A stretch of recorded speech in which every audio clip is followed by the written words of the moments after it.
Hello সবাইকে, আমার নতুন একটি ব্লগে আপনাদের সবাইকে স্বাগতম। সামনেই যেহেতু ক্রিসমাস, আর ক্রিসমাসের এই সময়গুলোতে বাইরের দেশগুলোতে অনেক বেশি স্নোফল হয়। ক্রিসমাসের সময় এই স্নোফল বানিয়েও কিন্তু ঘর সাজানো যায়। চলুন জেনে নিই কীভাবে ইজি ওয়েতে স্নো বানানো যায়।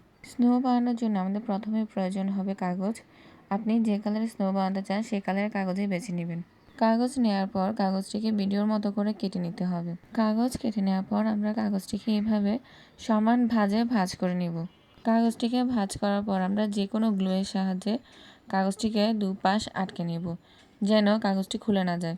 গ্লু লাগানোর পর আমরা কাগজটিকে এক সাইডে রেখে দিব, যেন কাগজটি সেট হয়ে যায়।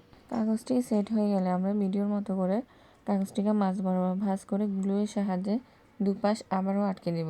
এইভাবে 6টি কাগজ রেডি করে নেবেন। আমি 7টি রেডি করেছিলাম, আমার একটু বেশি হয়েছিল।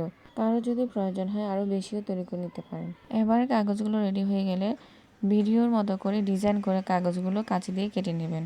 কাঁচি দিয়ে কেটে নেওয়ার পর ভিডিওর মতো করে গ্লুয়ের সাহায্যে একটির উপর একটি কাগজ লাগিয়ে দেবেন। গ্লু লাগানোর পর আপনার ক্রাফটে সেট হওয়ার জন্য রেখে দিন। সেট হওয়ার পর দুপাশে কাগজকে গ্লু দিয়ে লাগিয়ে দিলেই আপনার স্নো রেডি।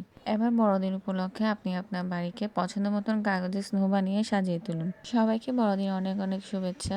ভিডিওটি যদি ভালো লেগে থাকে অবশ্যই লাইক, কমেন্ট এবং শেয়ার করবেন। ধন্যবাদ।